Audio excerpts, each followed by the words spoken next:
करते हैं तो उसमें एक निर्धन ब्राह्मण की कथा आती है और एक लकड़हारे की कथा, दो कथा आती है दूसरी अध्याय की कथा में। एक निर्धन ब्राह्मण थे, उनका जो कर्मकांड करते थे इत्यादि पूजा पाठ करते थे, लेकिन उस पूजा पाठ के धन से मिले हुए धन से उनका भरण पोषण नहीं हो पाता था। बहुत कष्ट में थे, बहुत बिलख रहे थे, एक पेड़ वृक्ष के नीचे जाकर के बैठ करके रो रहे थे कि अब देख रहे हैं कि हमारे परिवार का भरण पोषण यदि हम नहीं कर सकते तो हमारे जीने का कोई अधिकार नहीं, हम अपने देह का त्याग कर देंगे। ठाकुर जी देखे कि ब्राह्मण देव और परेशान हैं। ठाकुर जी ने त्रिदंडी स्वामी का रूप लिया और आकर के ब्राह्मण देव के पास पूछे कि क्या हो गया, किस बात की चिंता है आपको। उन्होंने कहा कि चिंता तो यही है, आपको उपाय कोई पता हो तो बताइए जिससे हम इस चीज से निवृत्त हो जाएं। उन्होंने कहा उपाय तो है, सत्यनारायण भगवान की कथा का श्रवण करिए, सत्यव्रत का पालन करिए, आपके हर एक कष्ट का निवारण होगा। पंडित जी हंसने लगे। क्यों?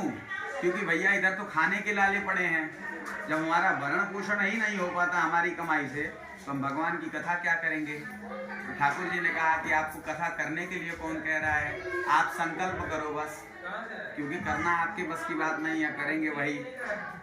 और उन्होंने संकल्प किया, संकल्प करके जैसे ही रास्ते से गुजर रहे हैं, जिस रास्ते से वो गुजरते थे कोई देख करके उनके अपने घर को बंद कर लेता था, वो दरवाजे को खोल करके बुला करके उनको धन दे रहा है।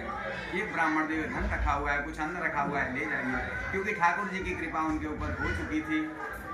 और लेकर के जब आए हैं घर पे अन्यत्र धन धान्य से परिपूर्ण हो गए, तो अगले दिन प्रातःकाल परिवार के साथ, बंधु बांधवों के साथ उसी वट वृक्ष के नीचे जाकर के बैठ करके भगवान की कथा का श्रवण करते हैं। कथा संपन्न होती है, जब प्रसाद वितरण होता है तो एक लकड़हारा थका हुआ आकर के लकड़ी बांधे हुए लकड़ी रखता है और बैठ जाता है उसी वृक्ष के नीचे जहाँ ठाकुर जी की कथा हो रही थी।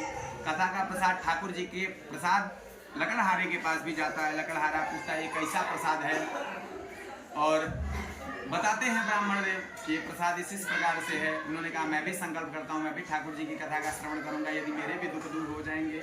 लकड़हारे के भी उसी प्रकार से दुख दूर हुए। पलक झपकते ही जैसे ठाकुर जी की कृपा से निर्धन ब्राह्मण के दुख दूर हो गए, उसी प्रकार से लकड़हारे के भी दुख दूर हो गए और दोनों लोग इस लोक में सुख हो गए ही अंत में सत्य लोक को प्राप्त हुए। प्रेम से बोलिए वृंदावन बिहारी लाल की। सत्यनारायण भगवान